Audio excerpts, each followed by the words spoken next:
बार। ओम सहनाववतु सहनौ भुनक्तु सह वीर्यं करवावहै तेजस्विनावधीतमस्तु मा विद्विषावहै। ओम शांति शांति शांति।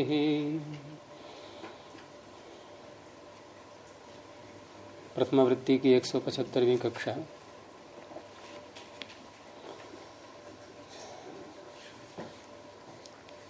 पचासवां सूत्र हो गया था। आगे है संख्या पूर्वो दिगु। थोड़ा सा एक दो चीजें पूछनी। ये जो हमने इसमें किया तद्विधा के उत्तर पदे में, अगर हम पूर्वशाला का तत्पुरुष समास नहीं करते तो फिर प्रिया का पुंवद भाग होना था। प्रिय का पुंवद भाग होना था। अभी हमने पूर्व को पहले पुंवद भाग किया क्योंकि तत्पुरुष किया था। हमने पूर्वशाला का पहले तत्पुरुष कर दिया, फिर पूर्वशाला प्रिया का हमने बहुव्रीहि ही करके फिर वो स्वर वाला बात लेके आए, पर उससे पहले हमने पूर्वा को पुंवद भाव कर दिया था। अब स्त्रिया पुंवद भाषित है, उसमें बोला है अप्रियादिषु। ये बात नहीं समझ में आई। अपूर्णी तथा अप्रियादि है, लेकिन यहाँ पे तो प्रिया शब्द आ रहा है, तो फिर उससे पुंवद भाव कैसे हो गया? आप प्रिया को मान कर क्यों कर रहे हैं? यहाँ बात हो रही है मुख्य रूप से स्वर संबंधी कि पूर्वा शाला प्रिया यस्य। जब इस प्रकार से विग्रह करेंगे, बहुरी समास कर लिया, तो बहुरी समास में बहुव्रीहौ प्रकृत्या पूर्व पदम, इससे पूर्व पद को प्रकृति स्वर होता है। तो पूर्वा शब्द को प्रकृति स्वर जो भी उसका है वो प्राप्त होने लगा। और जब पूर्वा शाला का अलग से तत्पुरुष समास और कर दिया गया, तो तत्पुरुष समास का स्वर होता है समासस्य सूत्र से अंतोदात्त। अब शाला के ला को अंतोदात्त होगा, तो ये अंतर नहीं आ गया। तत्पुरुष समास न करने से पूर्वा का स्वर होना था, तत्पुरुष समास करने से ला के आ को उदात्त हो गया। उसके बाद अन्य सारे कार्य हो जाएंगे। बाकी पुंवद भाव का कार्य है तो वो तो स्त्रियः पुंवद भाषित सूत्र से वहाँ जो पूर्व पद है अर्थात पूर्वा शब्द, उसको पुंवद भाव हो जाएगा। क्योंकि स्त्रियः पुंवद भाषित में जो अप्रियादिषु कहा गया है, तो उसमें जो आगे सूत्र आ रहा है पुंवद कर्मधारय जातीय देशीयेषु, तो ये सूत्र इन सारे सूत्रों का अपवाद है।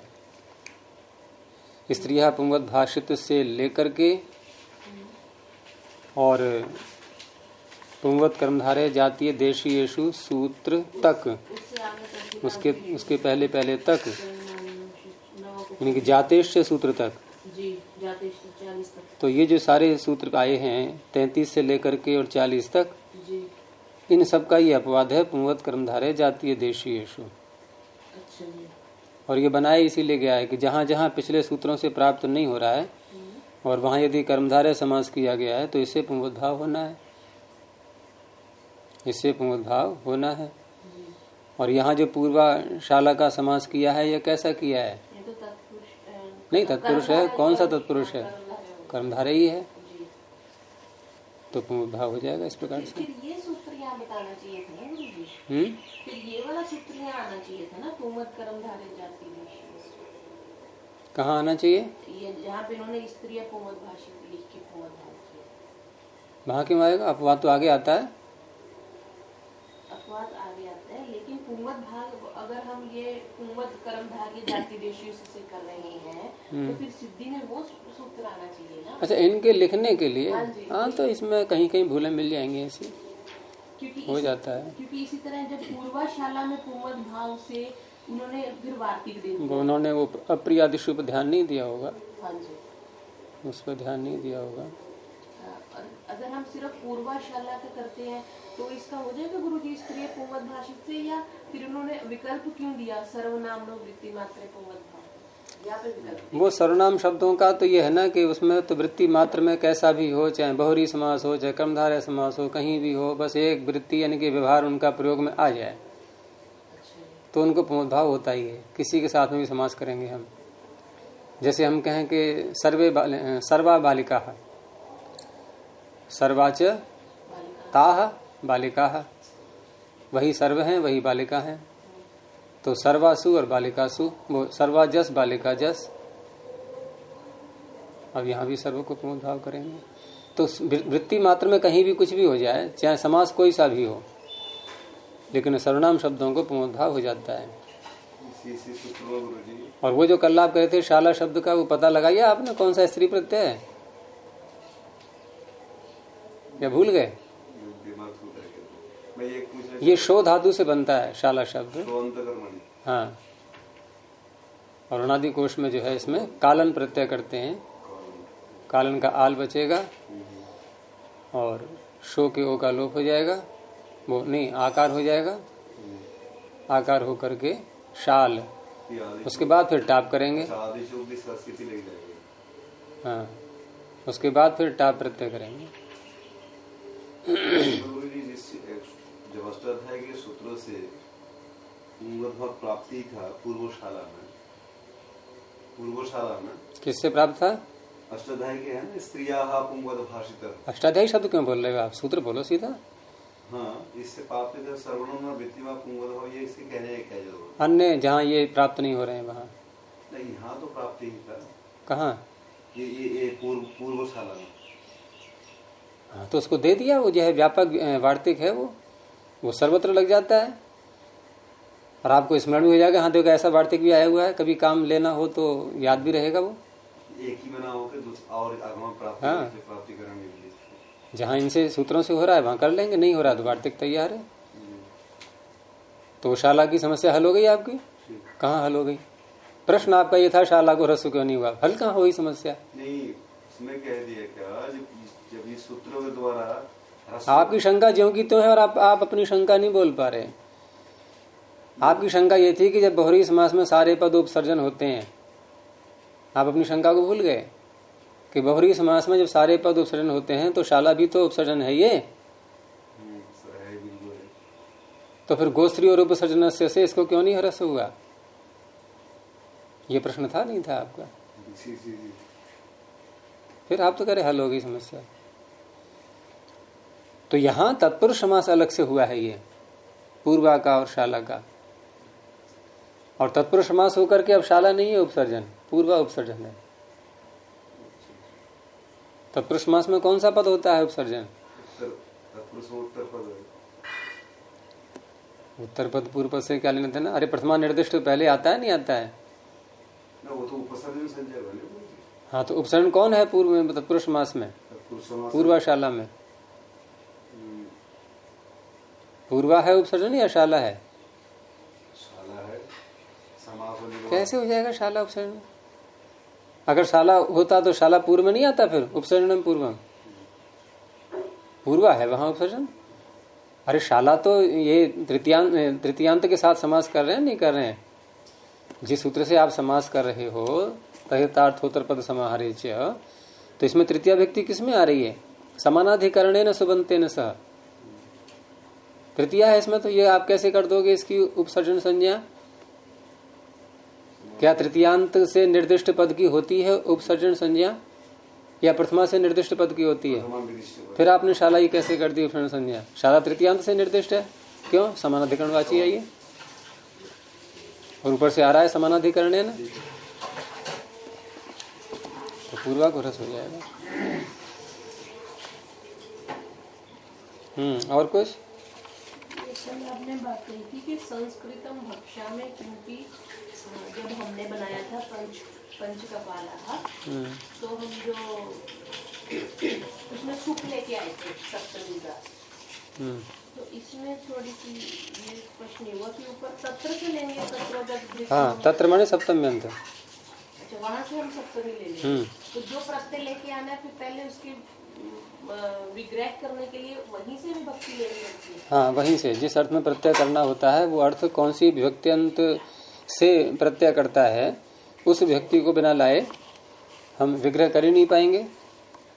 जब भक्ष अर्थ में कर रहे हैं और भक्ष अर्थ में तत्र की अनुवृत्ति आ रही है वहां उस सूत्र में संस्कृतम भक्षः में, तो वहां सप्तम अंत ऐसे बोलना होगा और सप्तम अंत से ही विग्रह करेंगे। फिर जिस सूत्र से हमें प्रत्यय करना होता है तद्धित के अर्थ में, उस सूत्र में कैसी विभक्तियां ली जाती हैं उनको पहले देखना होगा।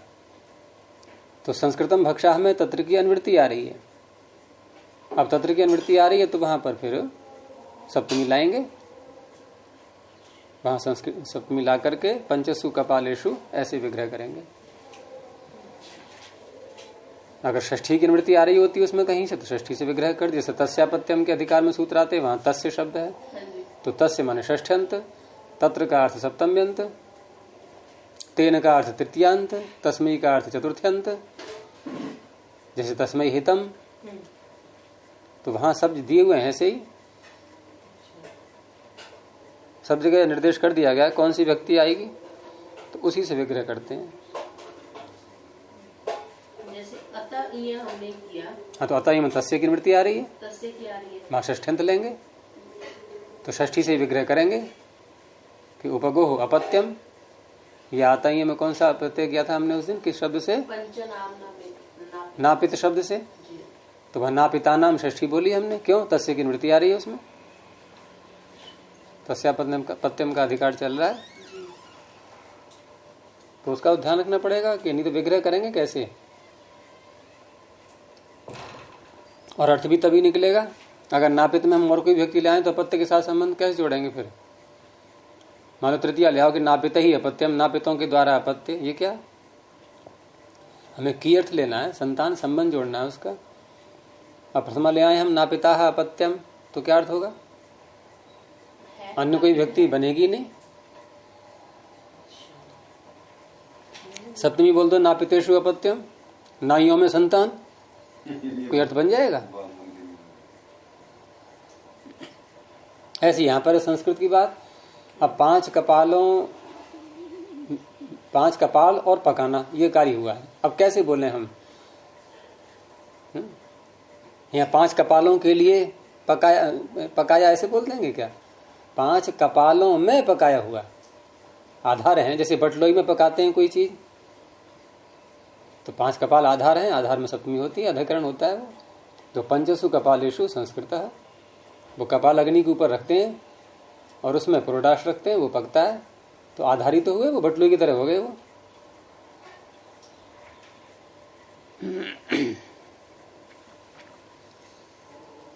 हो गया। ये समास विधायक सूत्र की तत्पुरुष तथितार्थोत्तर समाहार क्या है, पूर्वशाला में समास विधायक सूत्र, समास विधायक सूत्र किसका उदाहरण पढ़ा था आपने, ये जो ना तथितार्थोत्तर समाहार है, इसी का उदाहरण। तो फिर और कौन करेगा समास, इसमें क्या है, तथितोत्तर पद समाहारे सप्तमी के एक वचन है। ये आपने प्रथमानुदेश समास उपसर्जन में जो कहा है आपने, वो दिक् संख्या की निवृत्ति आ रही है ऊपर से, दिक् संख्या है प्रथमा निर्दिष्ट, दिशावाची संख्यावाची ये प्रथमा निर्दिष्ट है। जैसे पूर्वा शब्द दिशावाची है, प्रथमा निर्दिष्ट हो गया, वो संख्या होगा तो वो प्रथमा निर्दिष्ट हो जाएगा। ये तो अर्थ का निर्देश है, यहाँ सब सूत्र में तो अर्थ दिया है केवल, बस सूत्र में न तो कोई सुप और न कोई सुपा, दोनों में से कुछ भी नहीं है। सुबंत का सुबंत के साथ जो बात कहते हैं हम समास में, वो सूत्र में एक भी नहीं है। तो सुप लाए, उसके साथ में दिक् संख्या जुड़ गया, सुपा लाए, उसके साथ में समानाधिकरण न की जनवृत्ति आ रही है। कहां से आ रही है, समानाधिकरण नहीं है, पूर्व काले के सूत्र से, उसके साथ सुपा जुड़ गया। सूत्र में तो केवल अर्थ का निर्देश किया गया है।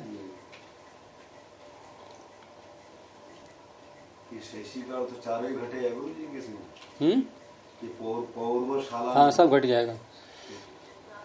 संख्या पूर्वो द्विगुः, संख्या पूर्व प्रथमैक वचनांतम, द्विगुः प्रथमैक वचनांतम, ये संज्ञा सूत्र है, ये संज्ञा करता है, समास तो कोई और करेगा। तो पिछले ही सूत्र में जैसे हमने पंच नापितः बोला था,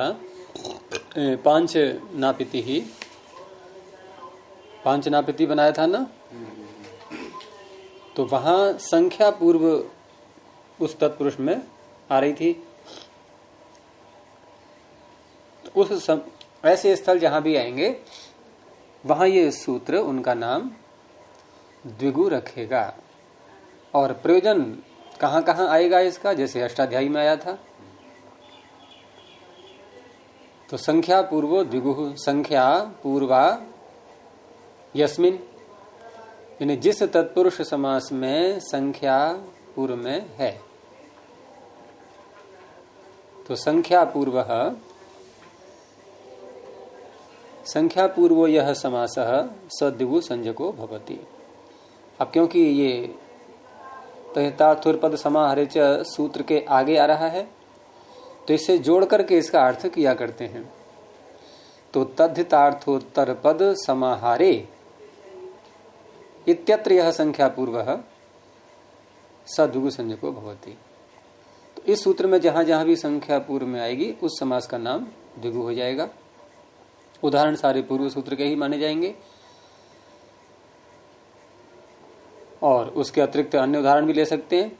तो पूर्व सूत्र में अष्टाध्यायी आपने समझ ही लिया था कि वहां संख्या पूर्व होने से द्विगु संज्ञा हो गई, और द्विगु संज्ञा होने से क्या हुआ था? द्विगु से गीत लाया कर दिया था हमने। हाँ, द्विगु से ङीप लाए थे, लेकिन द्विगु से ङीप लाए थे तो स्त्री का पहले निर्णय तो करना पड़ेगा।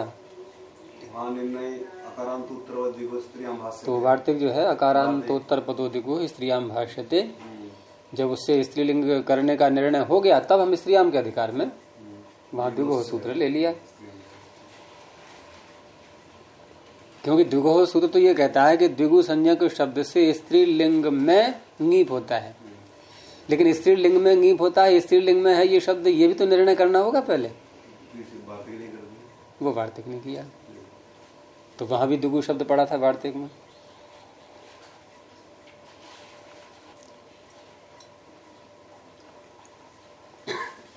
तो इसमें और भी दिए हैं उदाहरण थोड़े से।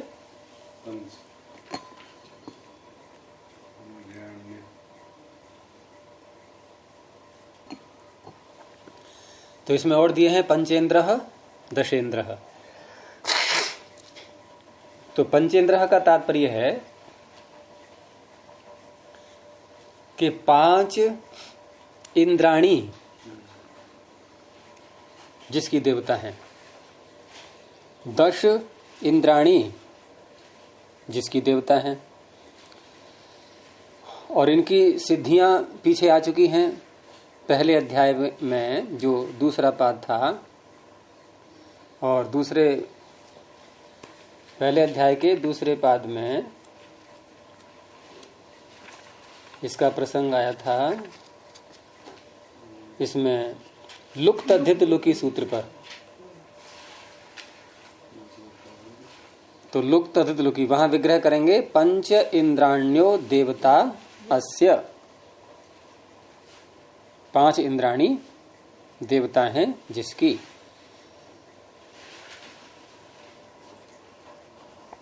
तो वहां पर लुक तद्धित लुकी सूत्र क्या करता था?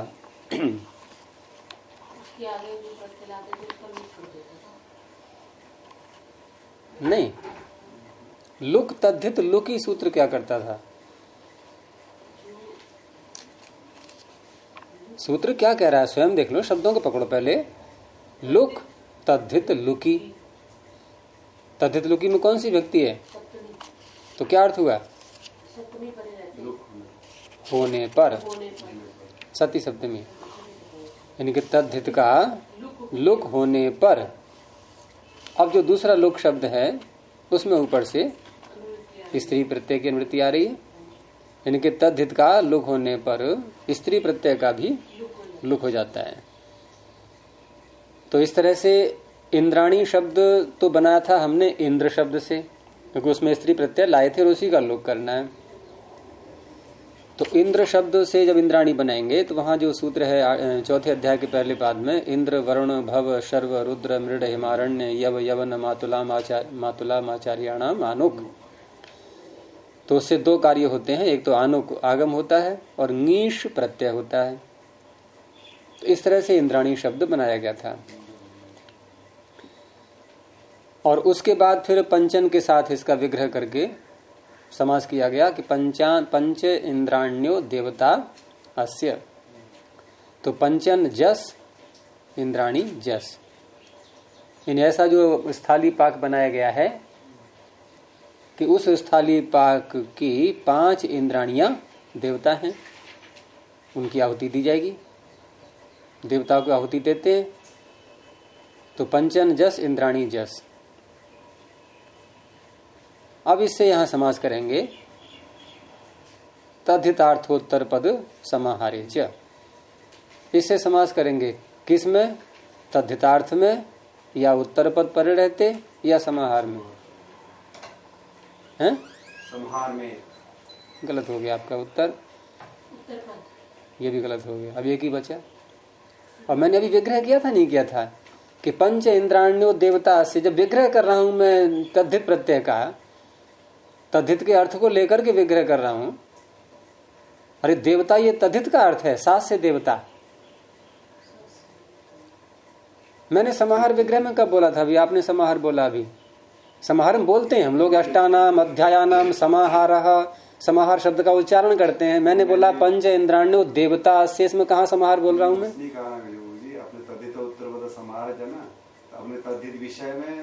हाँ, मैंने 3 प्रश्न किए थे। उत्तर पद पर रहते या समाहार में? समाहार में किस में समास हुआ ये पूछा था मैंने। इसी दृष्टिकोण से बताया।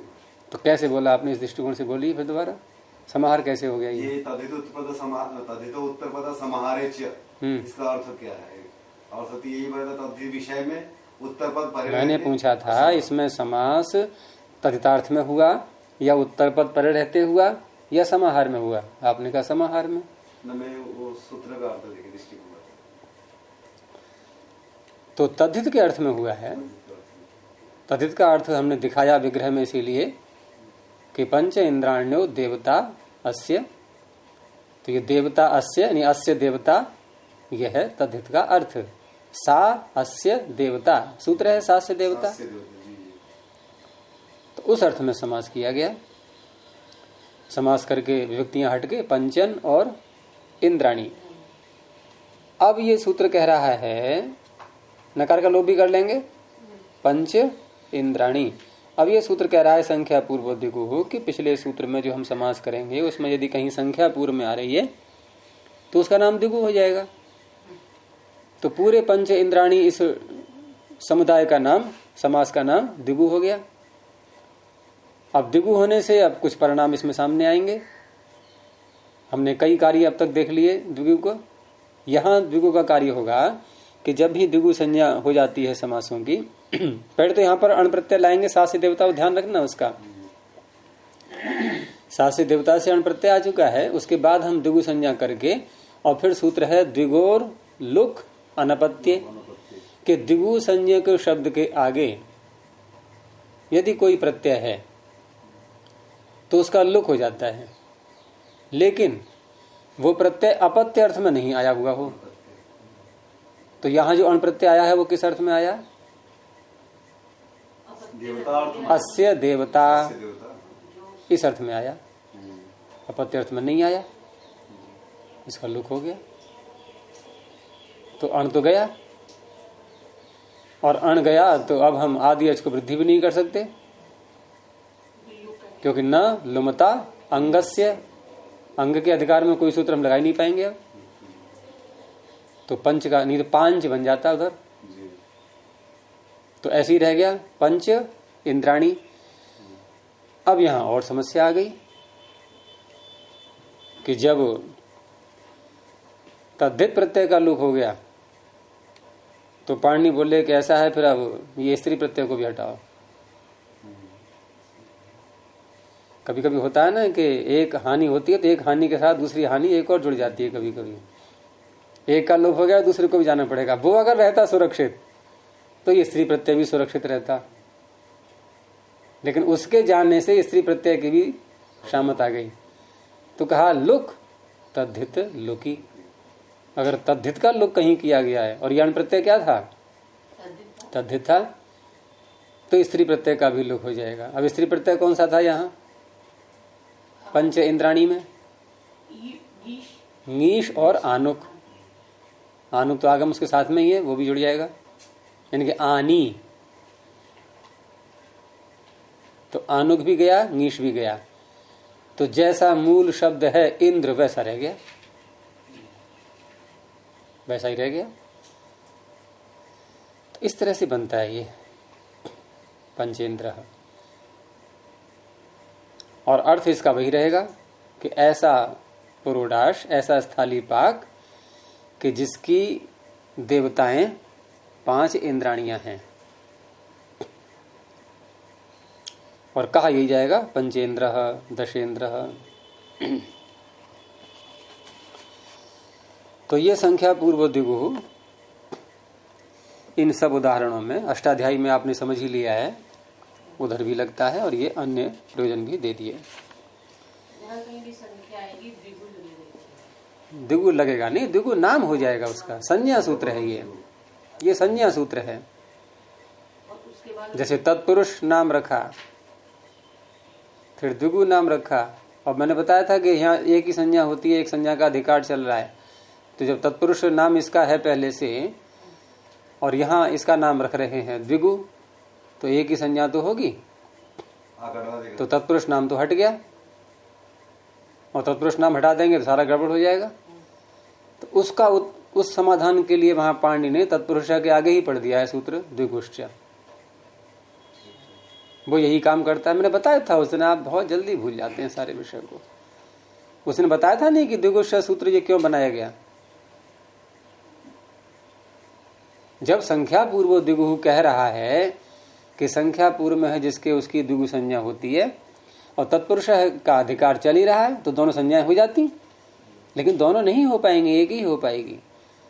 तो अलग से जो है प्रयास करना पड़ा है उसका द्विगुश्च कह करके, यानी कि तत्पुरुष भी नाम रहेगा और द्विगु भी नाम रहेगा। अगर मान लीजिए सूत्र नहीं बना तो क्या द्विगु प्राप्ति नहीं था? तत्पुरुष प्राप्त नहीं थी, फिर विप्रतिषेधे परम कार्यम, एक ही तो होगी, तत्पुरुष पहले है, द्विगु बाद में इधर ही, संख्या पूर्व द्विगु यही हो पाती, फिर वो हट जाती, एक ही नाम रहता। तो द्विगुश्च ने वो सुरक्षा की है कि तत्पुरुष नाम भी बना रहे, यानी कि तत्पुरुष भी और द्विगु भी, क्योंकि द्विगुश्च ये कहता है कि द्विगु की तत्पुरुष संज्ञा होती है। अब द्विगु की तत्पुरुष करेंगे तो अब द्विगु नहीं हटेगा और तत्पुरुष और बढ़ गया, उसमें दोनों संज्ञाएं हो गई। कुत्सितानि कुत्सनैहि, कुत्सितानि प्रथमा बहुवचनांतम, कुत्सनैहि तृतीया बहुवचनांतम। समानाधिकरण ने चल रहा है पीछे से अभी, तो इसमें प्रथमा और तृतीया ये दोनों व्यक्तियां आपको दिख ही रही हैं। प्रथमा के साथ में सुप जोड़ देना, तृतीया के साथ में सुपा। और भी जो अनुवृत्ति आ रही है उसमें भी देख लेते हैं व्यक्तियां, जैसे समानाधिकरणेन में भी तृतीया है, तो समानाधिकरणेन कुत्सनैहि सुपा, ये सब तृतीया के हो गए। इन सब का संबंध आपस में जुड़ जाएगा। और कुत्सितानी के साथ में केवल सुप का जुड़ेगा, तो कुत्सित वाचीनी, सुप आ रहा है बहुवचन बोल लेंगे सुबंतानी। और कुत्सन वचनैहि, फिर समानाधिकरण आ रहा है समानाधिकरणैहि, फिर सुपा आ रहा है सुबंतैहि। सह विभाषा समस्यन्ते तत्पुरुषस्य समासो भवति। तो इसमें कुत्सित और कुत्सन ये दोनों शब्द स्वरूप से नहीं लिए जाएंगे, इनके अर्थ लिए जाएंगे, इनके अर्थ को कहने वाले जो भी शब्द हैं, अर्थात निंदावाचक शब्दों का समास होगा और निंदावाची शब्द के साथ होगा। यानी कि निंद्य जो निंदा करने के योग्य है, जिसकी निंदा की जाएगी, तो उसकी निंदा करने के लिए हम कोई निंदित शब्द ही तो बोलेंगे जिससे निंदा अर्थ निकले, वो कुत्सन हो गया। तो कुत्सन और कुत्सित, उदाहरण तो बोलूंगा मैं अभी तो अर्थ की बात चल रही है। तो उदाहरण आगे आ रहा है, जैसे कोई वैयाकरण था, उससे कोई प्रश्न किया और प्रश्न किया तो उसको उत्तर तो आया नहीं, उत्तर नहीं आया तो ऐसे ऊपर को आकाश की ओर देखने लगा और होता है ऐसा, हम जब नहीं उत्तर आता तो सोचने की मुद्रा में ऊपर को ऐसे करके सोचने लगते हैं, देखने लगते हैं, तब उसका निंदावाचक शब्द यानी कि ख सूची ये बन गया एक प्रकार से, कि यदि कोई आकाश की ओर देख रहा है तो ये उसकी निंदा है एक तरह से, क्योंकि उत्तर नहीं दे पा रहा है। तो ख सूची शब्द ये हो गया कुत्सन, और वैयाकरण क्या हो गया? कुत्सित, जिसकी निंदा की जाए वो कुत्सित।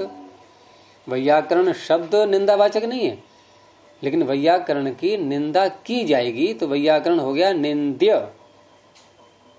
तो कुत्सित का अर्थ निंद्य, निंदा करने के योग्य, जिसकी निंदा की जाएगी। अब इन दोनों का समास कर लेंगे। तो वैयाकरणश्च असौ ख सूचिश्च, वही वैयाकरण है, वही ख सूची है। ख सूची क्या है? खम सूचयति इति ख सूची, जो आकाश को सूचित कर रहा है कि भाई तू मेरी सहायता कर, मैं तो उत्तर दे नहीं पा रहा हूं।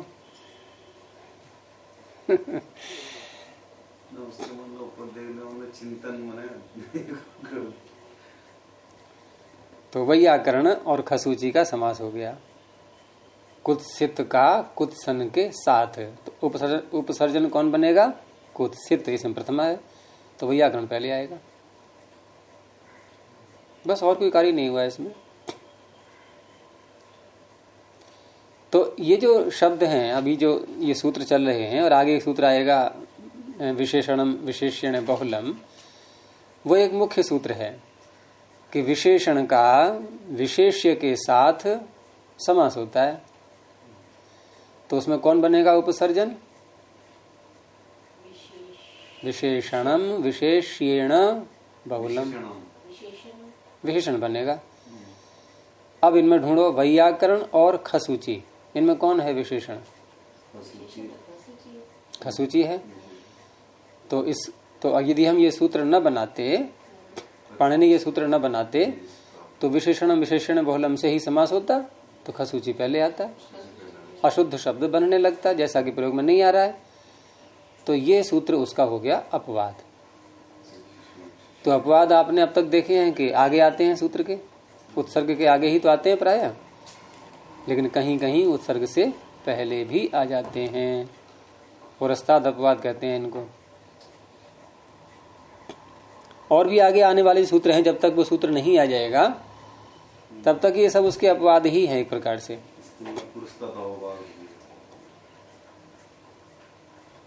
ठीक है।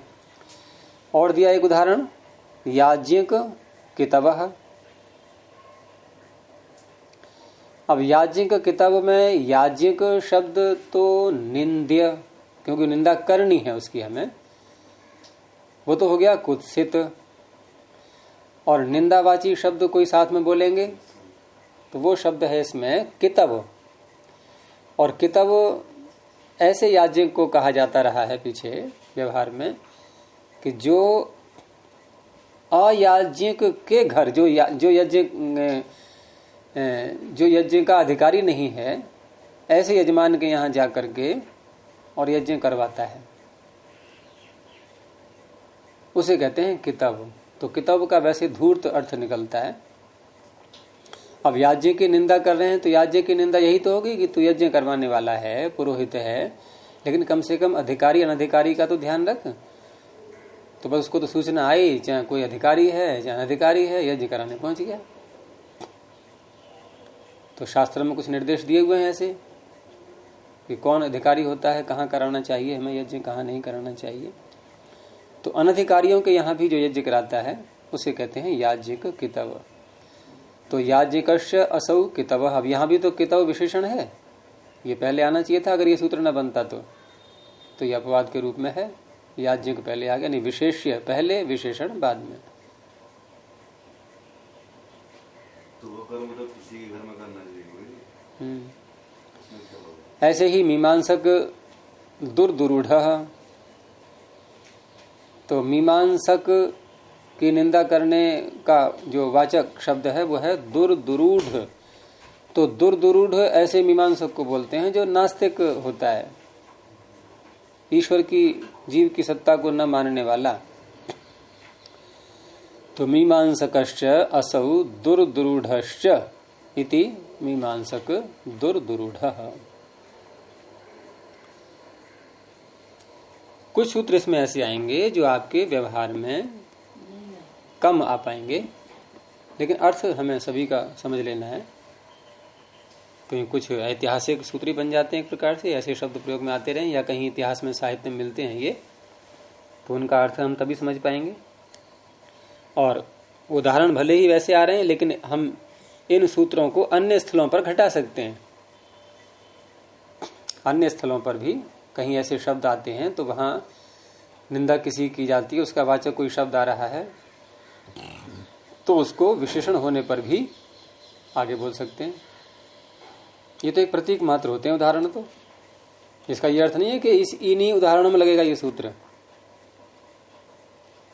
वो तो कहीं भी लग सकता है। हाँ, जहां शब्द का नाम दे देते हैं वहां उसी में लगेगा वो। जैसे अगला सूत्र आ रहा है, उसमें तो 2 शब्दों का नाम दिया हुआ है, अब उसके अतिरिक्त तो और उदाहरण बनेगा नहीं कोई उसका, जब नाम ही दे दिया शब्दों का।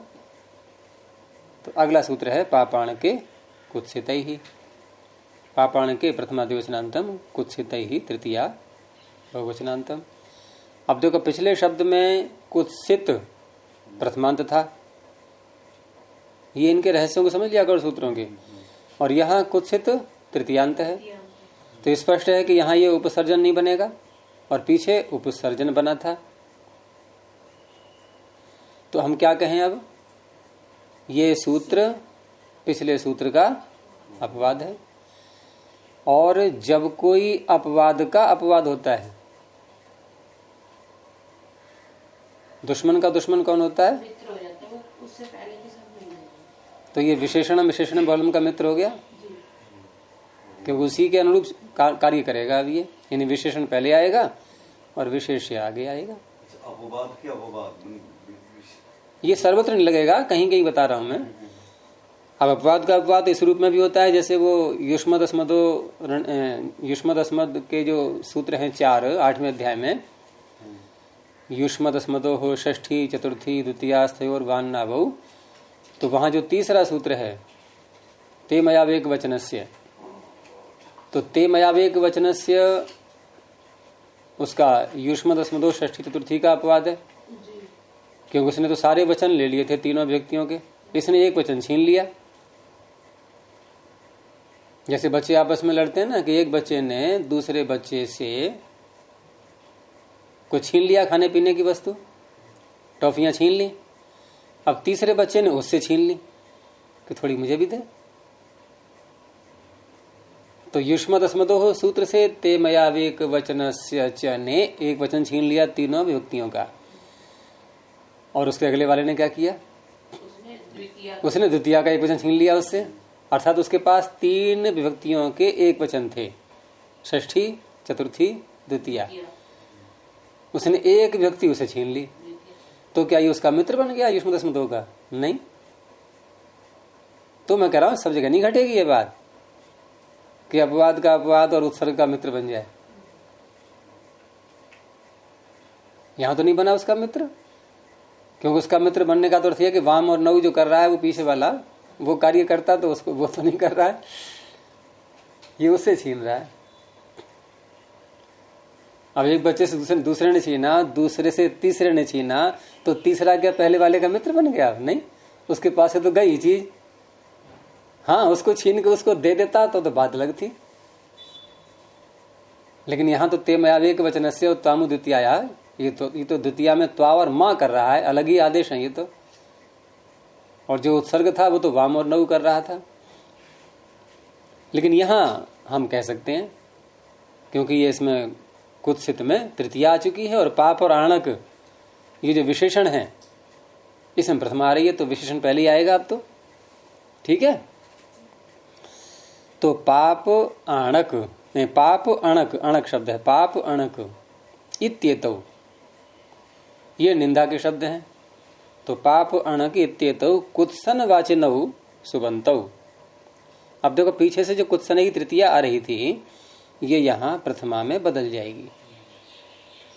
पाप आणक के साथ एक रूपता लाने के लिए, क्योंकि प्रथमा में पढ़े हुए हैं ये, तो तृतीया प्रथमा में परिवर्तित हो जाएगी। तो पाप अणक इत्येतौ कुत्सन वाचिनौ सुबंतौ कुत्सित ही में तृतीया है, कुत्सित वाचि भी समानाधिकरण ही सुबंत ही सह विभाषा समस्येते तत्पुरुषश्च समासो भवति। तो पापश्च असौ नापितश्च, कोई नाई है लेकिन बड़ा धूर्त है, पापी है।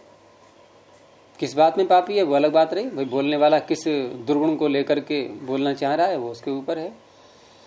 तो यहाँ कौन है विशेषण पाप में और नापित में? पाप का अर्थ पाप मतलब ना भाववाचक, पापी। तो कौन है विशेषण? पाप। तो पहले ही आ रहा है देखो, जैसा कि सूत्र बोलता ही है वो विशेषण विशेषण बहुलम।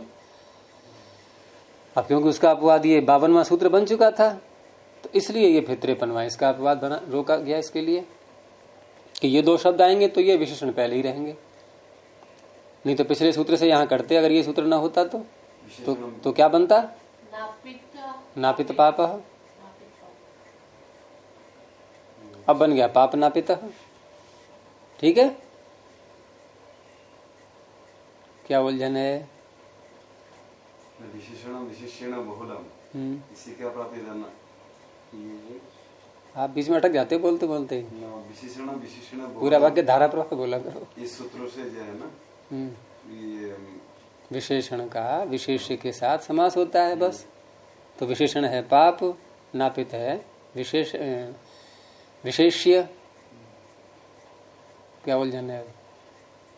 लेकिन पूर्व सूत्र तो नहीं होने देता ऐसा, अगर ये न बनाते तो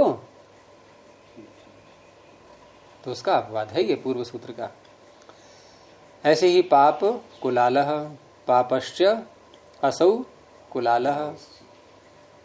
कुलाल कौन होता है? हैं? कुलाल, कुलाल तो कुम्हार को नहीं बोलते हैं क्या? तो पापश्च असौ कुलालः, पाप कुलालः, ऐसी अणक शब्द है।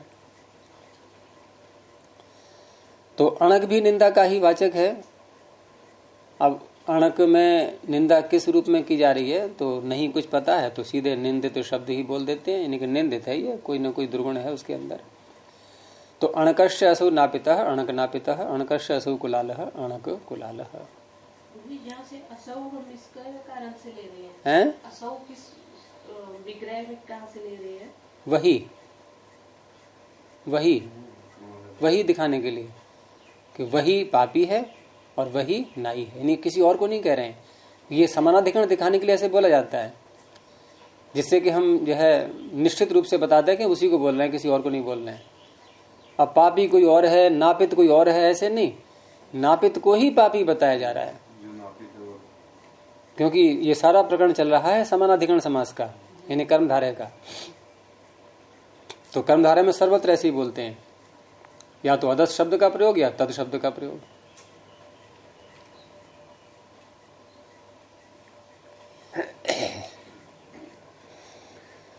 आगे देखिए, उपमानानि सामान्य वचनैहि। उपमानानि प्रथमा बहुवचनांतम, सामान्य वचनैहि तृतीया बहुवचनांतम। सामान्य वचन, यहाँ वचन से तात्पर्य है यानी कहने, जिसने कहा है पहले, अर्थात सामान्य को जिसने कहा है। सामान्यम उक्तवन्तः इति सामान्य वचनः। अर्थात जब किसी पदार्थ से और किसी को उपमा दी जाए, किसी वस्तु से, किसी पदार्थ से किसी को उपमा दी जाए, तो उसको तो कहते हैं उपमान। क्या बोला मैंने? उपमान किसे कहते हैं? जिसको उपमा दी जाए। फिर देखो, किसी पदार्थ से जब किसी को उपमा दी जाती है, उस पदार्थ को उपमान कहते हैं, उस वस्तु को। पैमाना तभी बना जिससे किसी को माप। हाँ, तो उपमान का अर्थ हो गया कि उपमा जिससे दी जा रही है वह शब्द, किसी वस्तु का वाचक कोई शब्द, वो तो हो गया उपमान। और जिसको उपमा दी जाती है, जिसकी हम तुलना कर रहे हैं, वो होता है उपमेय। उपमान और उपमेय। हाँ, क्योंकि यहाँ जो सूत्र में है ना उपमान, तो हमें ये देखना है कि हम समास किसका कर रहे हैं और किसके साथ कर रहे हैं। तो हम समास कर रहे हैं उपमान शब्द का, उपमान वाचक जो शब्द हैं, अर्थात जिन वस्तुओं से, जिन पदार्थों से उपमा दी जाएगी उनके जो वाचक शब्द हैं। जैसे उदाहरण ले लो पहले एक, कि घन इव श्यामः। घन इव श्यामः क्या अर्थ हुआ? घन कहते हैं बादल के लिए। अब कोई सांवले रंग का है तो घन के समान श्याम।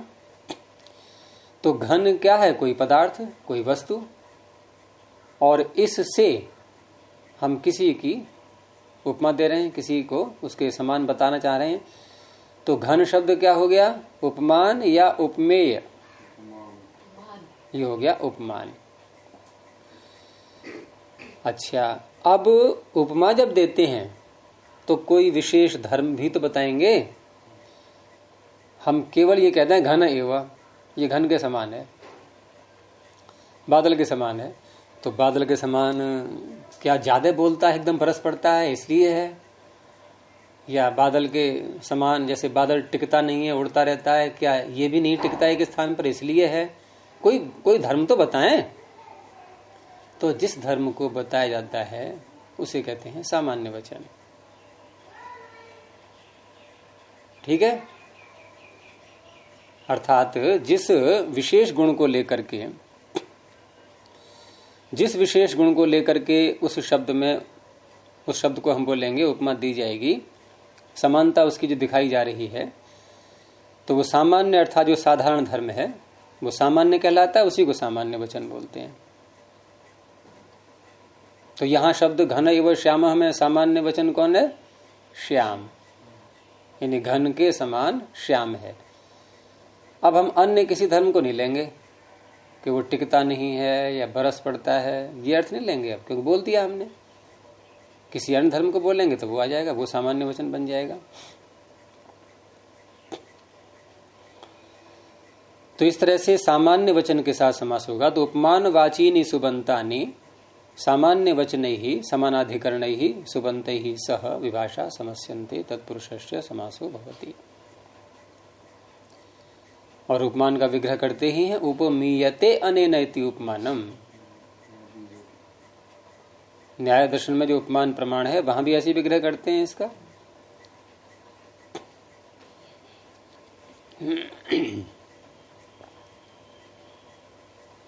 तो इस तरह से इनका जो समास हुआ है। अब यहां पर जो शब्द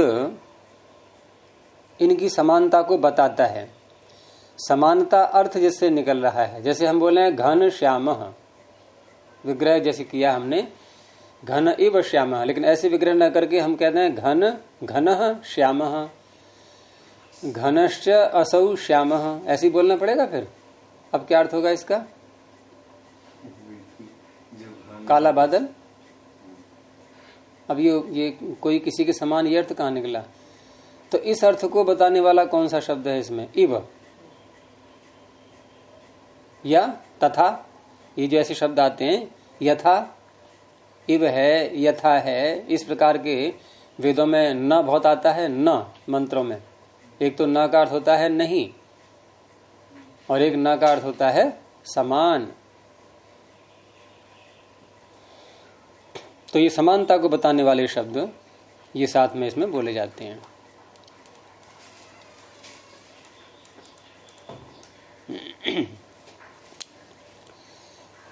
और समास में से हट जाएंगे फिर वो, केवल समानता के अर्थ को द्योतित करने के लिए है। समास तो घन का और श्याम का ही होगा, इव के साथ नहीं होगा। तो घन इव श्यामः, घन श्यामः। तो ये भी सूत्र बहुत लगता है जहां भी उपमा दी जाती है। उद्योगिनम पुरुष सिंहम उपैति लक्ष्मी, पुरुष सिंह है, शेर सिंह, ये तो खैर दोनों एक ही बात शब्द हो गए, शेर भी और सिंह भी दोनों आ गए, एक उर्दू का एक संस्कृत का है। तो जहां भी ऐसे शब्द आएंगे, ऐसे ही एक और दे दिया है इनमें, शस्त्री श्यामा, ये स्त्रीलिंग में दे दिया है, घनश्याम पुल्लिंग में हो गया। तो विग्रह कर लो अब, शस्त्री इव श्यामा, अब स्त्रीलिंग में विग्रह करेंगे। तो शस्त्री इव श्यामा, शस्त्री क्या होता है? आरी, जिससे काटते हैं ना लकड़ी इत्यादि या अन्य जो भी वस्तुएं हैं, तो वो भी सांवले रंग की होती है, काली होती है ना। तो शस्त्री इव श्यामा, शस्त्री के समान जो श्यामा है, ऐसी देवदत्ता या अन्य कोई भी। तो शस्त्री श्यामा देवदत्ता, क्योंकि पतंजलि जो है ना, सारे अपने जो एक्सपेरिमेंट हैं वो देवदत्त पर करते हैं, और देवदत्त नहीं मिलता है तो उसकी पत्नी को ले लेते हैं, देवदत्त या देवदत्ता।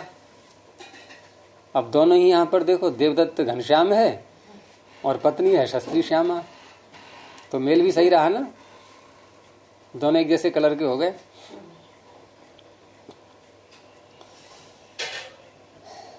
अब यहां भी देखेंगे हम शब्द ये घन और श्याम आपस में, तो विशेषण विशेष्य के रूप में लें यदि, तो कौन है विशेषण इसमें? घन या श्याम? विशेषण घन है, श्याम तो विशेषण। घन के समान काला नहीं, समान को हटा थोड़ी देर के लिए। अच्छा, श्याम है वैसे विशेषण, श्याम को पहले बोलेंगे, किसी के साथ बोलेंगे तो ये जो सूत्र है, ये विशेषण विशेष्य होने पर भी एक अन्य बात को सामने लाया है, और वो बात आ रही है उपमा वाली, है ना। उपमा वाली बात जो है वो ऐसे नहीं निकलती है। अगर हम क्यों केवल जो है दोनों शब्दों का समास कर दें और एवं या यथा को न लाएं, तो ये उपमा का तो अर्थ निकलेगा ही नहीं। तो ये बात जोड़ने के लिए सूत्र है, तो इसलिए विशेषण भी यहां अंत में ही पहुंचता है जाकर के, क्योंकि यहां जो उसकी उपसर्जन संज्ञा होगी वो तो उपमान वाचक शब्द है, यानी घन, वो बनेगा उपसर्जन, वो पूर्व में आएगा, और अर्थ एकदम बदल गया। क्योंकि अन्य जितने भी समास करते हैं हम विशेषण विशेष्य के, तो उनका अर्थ और इसमें अंतर नहीं है। घनश्याम का अर्थ क्या? घनश्याम क्या ऐसा अर्थ है जैसे हमने कह दिया कृष्णाश्व, काला घोड़ा? इसमें उपमा अर्थ निकल रहा है। अब अगला देखिए सूत्र, ये इससे उल्टा हो रहा है कि उपमितम व्याघ्राधिभिः सामान्या प्रयोगे, यानी पूर्व सूत्र का ये अपवाद सूत्र है। अब तो उपमितम प्रथमैक वचनांतम व्याघ्रादिभिः तृतीया बहुवचनांतम सामान्या प्रयोगे सप्तम्यक वचनांतम। व्याघ्रादिभिः, इसमें गण दे दिया है, ये आदि शब्द जोड़ करके व्याघ्र आदिर येषाम ते व्याघ्रादयः। सामान्या प्रयोगे, तो अप्रयोग न प्रयोग अप्रयोग, सामान्य से अप्रयोग सामान्य प्रयोग, न तत्पुरुष और फिर षष्ठी तत्पुरुष। इसमें प्रथमा किसमें है? अब उपमित में, उपमित। अच्छा, घनश्याम में कौन है उपमित? उसमें अगर देखें तो उसमें उपमित है ही नहीं कोई, उपमान है उसमें। उसमें सामान्य शब्द का प्रयोग है, यानी कि धर्म का, श्याम का, और उपमान का प्रयोग है घन। ये तो हमें आगे बोलना पड़ता है कि घन श्यामो देवदत्त, देवदत्त है उपमित तो, लेकिन देवदत्त का थोड़ी समास किया है, ये उपमित का, उपमित शब्द का समास करेगा, ये करेगा उपमित का समास, और सामान्य शब्द का को हटाएगा। ये सामान्य शब्द का प्रयोग इसमें नहीं होगा, इसी तभी सूत्र है सामान्य प्रयोग है। देखो पिछले सूत्र में सामान्य शब्द का प्रयोग है, किसका? श्याम शब्द का। धर्म का बताया था मैंने, सामान्य माने जिस धर्म से उपमा दे रहे हैं, लेकिन यहां ऐसा शब्द नहीं आएगा। ये उपमित का समास करेगा व्याघ्र आदि शब्दों के साथ। ये आपने कहा ना, जिससे तुलना की जाए उसको उपमा उपमान कहलाता है। अब उपमितम हो गया उपमान के योग्य। हाँ, उपमा करने के योग्य, जिसके लिए उपमा दी जा रही है और जिस धर्म को लेकर के दी जा रही है वो है सामान्य वचन। और यहाँ कह रहे हैं सामान्य प्रयोग है, उसका प्रयोग नहीं होगा यहाँ। ये गुरु जी यहाँ उदाहरण आने दीजिए पहले। पूर्व उदाहरण सामान्य वचन किसके हैं? पूर्व उदाहरण श्याम। तो अर्थ बन जाएगा इसका कि सामान्य से अप्रयोगे, अर्थात धर्मवाची शब्द से अप्रयोगे उपमितम। अब उपमित कौन होता है? उपमेय, जो उपमा के योग्य है वही तो उपमित है, जैसे पीछे देवदत्त था। तो उपमितम अर्थात उपमेय वाची सुबंतम समानाधिकरणैहि व्याघ्रादिभिः, तृतीया देखो यहाँ जुड़ी आएगी, समानाधिकरणैहि व्याघ्रादिभिः सुबन्तैहि सह विभाषा समस्यते तत्पुरुषस्य समासो भवति। अब उपमा को बताने वाला जो इव या यथा शब्द है वो यहां भी प्रयोग करेंगे, क्यों अर्थ उसी से खुलेगा। वो प्रयोग तो यहां भी आएगा विग्रह में, लेकिन जिस धर्म को लेकर के उपमा दी जाएगी वो धर्मवाचक शब्द यहां नहीं आएगा। जैसे कोई पुरुष व्याघ्र के समान है, जैसे वहां था कि कोई मनुष्य बादल के समान है, तो धर्म साथ में बता दिया गया कि किस धर्म में समान है, श्यामत्व धर्म में। लेकिन यहां कह रहे हैं कि पुरुष व्याघ्र के समान है, लेकिन किस धर्म में यह नहीं बताया जा रहा है। तो सामान्य का अप्रयोग, लेकिन उपमा यहां भी दी जा रही है, इसलिए एव आदि शब्द का प्रयोग यहां भी करेंगे और उपमित पहले बोलेंगे इसमें। तो उपमित कौन है, पुरुष या व्याघ्र? पुरुष। तो पुरुषः अयम या अयम पुरुषः अयम व्याघ्र एव, अर्थ निकल आया कि नहीं कि यह पुरुष व्याघ्र के समान है। अब तो आ गया होगा समझ में कि इसमें धर्मवाचक शब्द, सामान्य शब्द नहीं बोला जाएगा। अब उससे अर्थ क्या निकलेगा फिर? समानता हम कैसे करें? सभी बातों में करेंगे। सिंह बलवान है, फुर्तीला है या क्रूर है, जो भी धर्म है उसमें सारे, इसमें किसी एक धर्म को लेकर नहीं चलेंगे। अब जितना घट सकता है सब घटा लेंगे कई धर्मों के लिए, और किसी एक का नाम धर्म का ले देते तो फिर पूर्व सूत्र लगता और उसका अर्थ फिर वही होता उतना ही। यहां खुली छूट है। तो इस तरह से अब ये बनेगा पुरुष व्याघ्र। जैसे वहां था घनश्याम, यहां है पुरुष व्याघ्र, लेकिन बहुत अंतर है दोनों में। यहां पुरुष व्याघ्र कहने के बाद अब किसी और कोई बोलने की आवश्यकता नहीं है। वहां घनश्याम कह करके भी आपको बोलना पड़ेगा कौन, देवदत्त है, यजदत्त है, कौन है। अब यहां जो खड़ा है सामने वही है, बस पुरुष व्याघ्र है ये, यानी व्याघ्र के समान पुरुष है ये।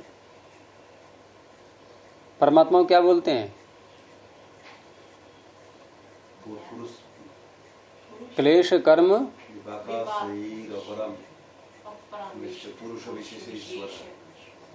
पुरुष विशेष, पुरुष व्याघ्र। कुछ है मेल आ रहा है? नहीं। यद्यपि वहां कोई विशेष व्याघ्रादि गण में बढ़ा हुआ शब्द तो नहीं है। अब वैसे हम क्या बोलते हैं, यह विशेष पुरुष है, यानी विशेषण को पहले बोलते हैं, और वो क्या है? पुरुष विशेष। विशेष को बाद में बोला ना, और उपमित को पहले बोला है। तो उपमा वैसे वहां नहीं है कोई, आप उसको इस रूप मत ले लेना, वो कोई उपमा नहीं है। वहां तो ऐसे ही बोलेंगे पुरुषश्च असौ विशेषः, वहां ऐसे नहीं कहेंगे पुरुषः अयम विशेष इव, जैसे यहां का पुरुषो अयम व्याघ्र इव, ऐसे मत कर देना। वहां दूसरा दिया पुरुषोयम सिंह एव, सिंह के समान है। तो पुरुष सिंह, पुरुष व्याघ्र। अब जो मैं श्लोक बोल रहा था पीछे, अब बोलो उसके लिए। उद्योगिनम पुरुष सिंहम उपैति लक्ष्मी। लक्ष्मी किसको प्राप्त होती है? जो उद्योगी है और पुरुष सिंह है, यानी कि सिंह के समान है जो। तो यही उदाहरण है वो, पुरुष सिंहम, तो ये समास हो गया कर्मधारय। लेकिन कर्मधारय होने पर भी उपमा अर्थ इसमें निकल रहा है, लेकिन धर्म नहीं दिया गया है साथ में। तो ये इन दो सूत्रों में अंतर है। यानी पहले वाले सूत्र में उपमान वाचक शब्द प्रारंभ में आता है और धर्मवाचक शब्द आएगा, साथ में बोलना पड़ेगा किसको कहा जा रहा है, यानी उपमित अलग से बोला जाएगा। इसमें उपमित शब्द पहले आएगा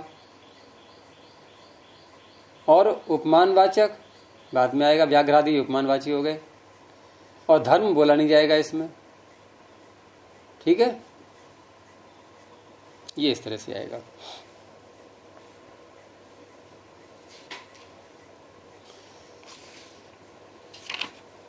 चलो इतना ही रखते हैं, अब ये कल देखेंगे। अब सूत्र आ रहा है मुख्य यहाँ पूरे प्रकरण का, ये सब इसी का प्रपंच है, इसके अपवाद, इसका विस्तार सब यही फैला हुआ है इसमें।